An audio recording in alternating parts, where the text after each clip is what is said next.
sistema incentivada por la Fed. Bueno, respondí a esta pregunta, así que le tenemos hoy aquí a Luis Miguel para que nos explique exactamente pues, en qué consiste ese racionamiento. Luis Miguel, fundador de Inversión Racional, muchas gracias por estar con nosotros y muy buenas tardes. Buenas tardes a todos, ¿qué tal? Bueno, ya les avanzaba un poquito a los espectadores ese hilo de Twitter que habías hecho y que había llamado mi atención y bueno, por eso quería hablar contigo en el día de hoy para profundizar un poquito más en ello, porque el titular así a grandes rasgos es que nos dices que podríamos estar ante una situación de quiebra técnica de todo el sistema provocada por la Fed. ¿A qué te refieres? ¿Por qué hablas de quiebra técnica, Luis Miguel? Entrecomillado lo de quiebra técnica porque al final se tiene que captar la atención, pero básicamente empecé a analizar lo que eran las propias publicaciones del Fondo de Garantías de Depósitos Federal de Estados Unidos. Salieron actualizaciones trimestrales del Q4 de 2022 de todos los datos de los balances de los bancos en Estados Unidos. A partir de ahí, yo estaba preparando también hilos o informaciones sobre Silicon Valley Bank, sobre Signature Bank, luego también sobre la situación de Credit Suisse. A partir de ahí también empezamos a ver que podía haber un efecto contagio a todos los bancos regionales. Se empezó a trabajar también sobre la información que venía de lo que sería todo lo que estaba pasando con los MBS de oficinas, sobre todo.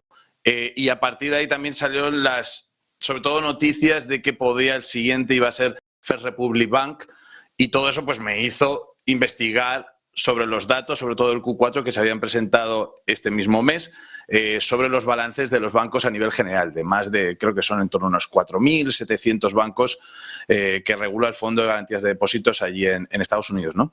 El FDIC. ¿Qué pasa? Que a partir de ahí empiezo a buscar, sobre todo, cuáles son los activos, cuáles son los pasivos, cuáles son el propio capital propio, el patrimonio neto que tienen en general esas instituciones financieras, y empiezo a desgranar, ¿no? Sobre todo a mí lo que más me llamó la atención era el tema de las ganancias o las pérdidas no realizadas, que es lo que trae todas estas noticias, ¿no? Y todas estas quiebras, entre otro caso, por ejemplo, Silicon Valley pasó eso, ¿no? El tema de las pérdidas no realizadas y luego tener que vender antes de vencimiento esos instrumentos, sobre todo securities, y a partir de ahí, pues, que se desencadena el pánico con más retiradas masivas por parte de los depositantes.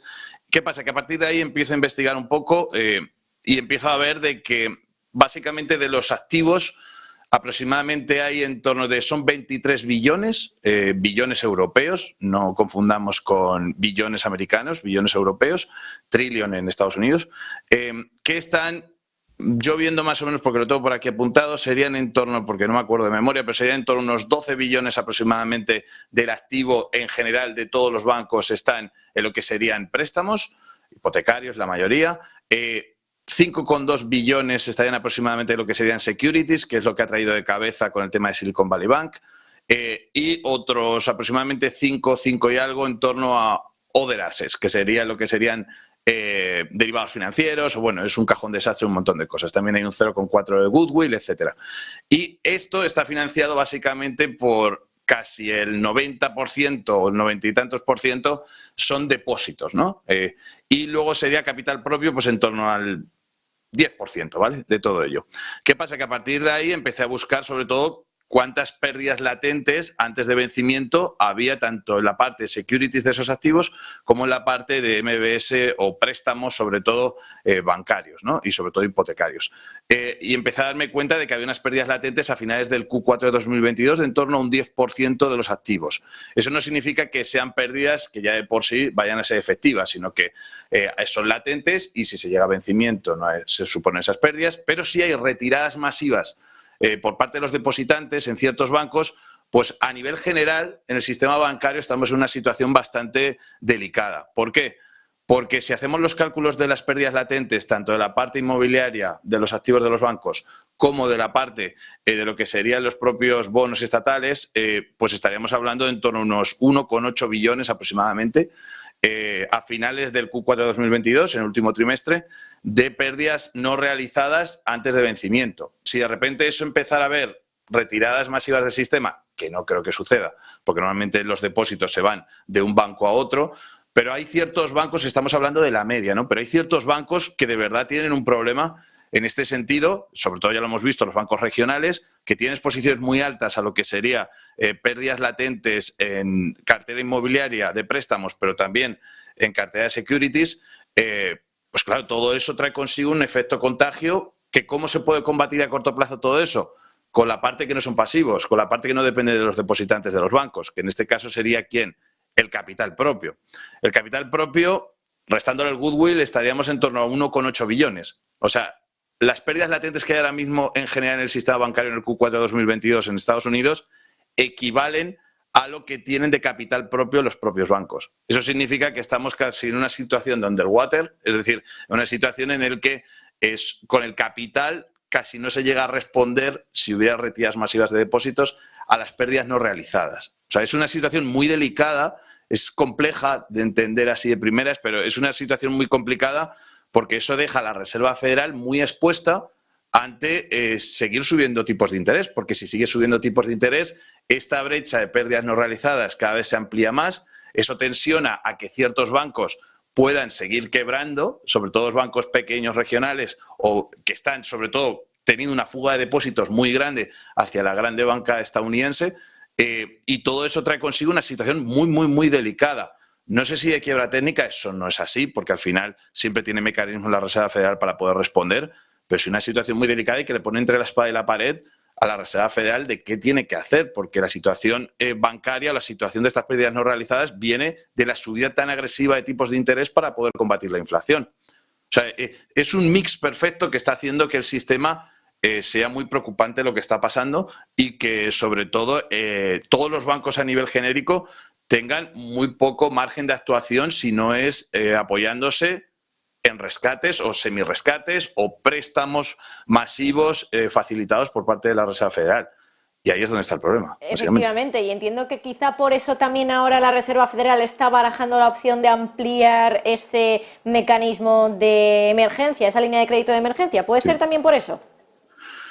Es que aunque lo amplíe, por ejemplo, también teníamos noticias del tema de que se garantizaban el 100% de los depósitos, sobre todo estos dos bancos que se han rescatado, de Silicon Valley Bank y de Signature Bank.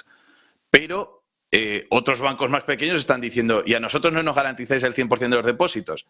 Claro, si se le garantiza el 100% de los depósitos a ellos también, se supone que la ventana de descuentos se tiene que abrir a un montón de bancos más. Vamos a hacernos una idea de que hay en torno a unos 180 bancos que pueden estar en una situación parecida a la que han estado Silicon Valley Bank o Signature Bank, cada uno con sus características diferentes, pero está en una situación bastante preocupante. ¿Qué pasa? ¿Solo se lo dejamos a ellos? ¿Se lo dejamos a todos? ¿Qué pasa si de esos bancos empieza a haber retiros masivos de los depositantes para ingresar a los bancos más grandes?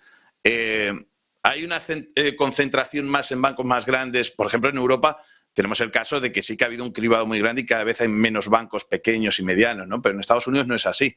Por lo tanto, la situación es un poco preocupante porque ¿qué haces? No tienes mucho margen de actuación y sobre todo estás a expensas de un problema que se está hablando mucho, sobre todo entre ciertos inversores institucionales, también entre ciertos analistas que siguen mucha gente también en Estados Unidos, el tema de que hay un mozo en el armario que es el tema de los MBS, de los paquetes hipotecarios, sobre todo, de préstamos, en lo que sería oficinas, que se está hablando muchísimo de ello, que todavía la exposición que tienen los bancos regionales es cercana casi al 80% de todos esos préstamos comerciales, hipotecarios, están concentrados en esos bancos que están teniendo problemas de financiamiento con esos depósitos o esas retiradas de depósitos. Eso todavía no se está hablando demasiado, pero también es otro catalizador que puede hacer que la tensión vaya más y que la Reserva Federal ya no solo tenga que garantizar el desfase en las securities, sino que tenga que también garantizar esos préstamos hipotecarios o esos activos que están dañados por parte de esa banca y que pueden tener una especie de efecto contagio en todo el sistema bancario. O sea, es que hay varias piezas que ahora mismo hay como una calma tensa en el mercado y hay muchas cosas que todavía no se han destapado y irán saliendo las próximas semanas. Sobre todo los fines de semana siempre salen estas noticias, ¿no? Porque parece que como el mercado está cerrado, los reguladores empiezan a hacer cosas. Ya vimos, yo qué sé, con Credit Suisse la semana pasada, la anterior, esta con Deutsche Bank, la anterior con Silicon Valley Bank, la anterior con Signature Bank. O sea que al final los fines de semana también están dando mucho juego en este sistema y yo creo que todavía las siguientes semanas vamos a seguir conociendo nuevos datos que no están actualizados todavía. Recordemos que sobre todo los datos a nivel de balances del sistema bancario salen trimestralmente. O sea, estamos viendo datos del Q4 de 2022. Cuando salga el Q1 de 2023, pues empezaremos a ver ya las vergüenzas, ¿no?, del sistema. Pero bueno, veremos. Y otra de las piezas, Luis Miguel, de este sistema bancario que ahora nos hace estar vigilantes, ¿no? Entiendo que es First Republic Bank, porque me parece curioso, y se lo intentaba comentar también a todos los invitados que han pasado hoy por aquí, que parece que hay mucho ímpetu por intentar que no caiga, ¿no? Igual que cayeron Silicon Valley Bank y tampoco, quiero decir, entre comillas, importó mucho, también Signature Bank, ha caído Silvergate Capital también, pero sí. First Republic Bank, los bancos de Wall Street, los grandes, han metido ahí 30.000 millones. Ahora se dice que la Reserva Federal puede ampliar ese mecanismo, esa línea de crédito de emergencia, sobre todo enfocándose en First Republic Bank. No sé si has estudiado bien las cuentas de First Republic, pero ¿por qué puede ser que haya tantas ganas de evitar que caiga este banco? ¿Qué es lo que tiene First Republic Bank? Pues lo mismo que los otros, en verdad. Es decir, lo que pasa es que con los otros no pudieron actuar rápido o no lo rápido que ellos hubieran querido. Han abierto la ventana de descuento para poder dar préstamos, para sobre todo proteger a los depositantes de estos bancos en problemas. A partir de ahí, lo más seguro es que lo que no quieren es que esto se les vaya de las manos y que First Republic Bank sea el siguiente en la pieza del dominó que van cayendo uno detrás de otro. Y yo creo que ahí quieren hacer como una especie de cortafuegos para que no se contagie al siguiente nivel. Pero es complicado porque al final es que a Yellen el tema de garantizar los depósitos, el 100% de los depósitos, son números mayores, son cosas muy complicadas y hacer esas promesas, luego el mercado se acuerda de ellas, ¿no?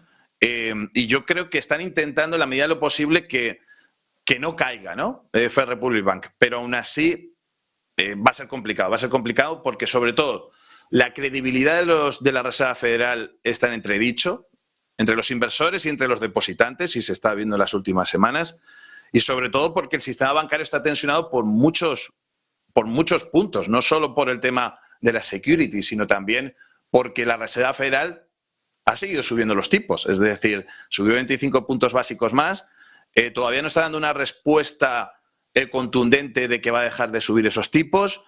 Y la gente está con miedo porque todavía no sabe, sobre todo los depositantes, no sabe dónde se lo van a garantizar el depósito. ¿En First Republic Bank van a garantizar el 100% o no? Si no lo garantizan ahí, entonces ¿a dónde mando el dinero? ¿A un banco que sea tan grande que no pueda caer? La gente está como con mucha tensión. Y eso, la única forma que tienes de frenarlo es, primero, al mercado lo frenas diciendo que ya no vas a subir más los tipos porque estás tensionando todo el sistema. Y se prevé que pueda haber caídas mayores y que pueda ser un efecto contagio. Y por otro lado, los depositantes, pues dejando un poco las cosas más claras.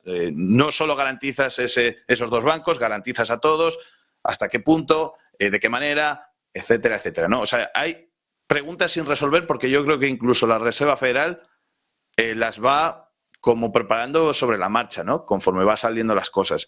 Y eso es preocupante. Al mercado le preocupa, a los depositantes le preocupa y a todo el sistema le preocupa. Y por eso esa tensión en el sistema financiero y por eso no hay subidas ni hay nada claro. Ahí está. Es que es complicada la respuesta porque en verdad es que todo cambia cada 2 por 3. Es decir, es que yo, por ejemplo, preparo hilos en Twitter y de repente los dejo abiertos porque normalmente voy publicando noticias que van saliendo hora a hora y es una cosa muy loca, ¿no? Pero bueno, First Republic Bank es el siguiente, pero que es muy parecido a los casos anteriores y veremos a ver porque van a salir más. O sea, este es el tercero de unos cuantos más.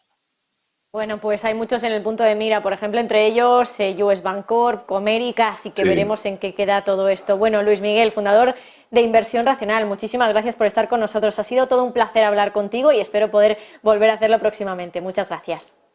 Gracias a vosotros. Bueno, jornada tranquila, jornada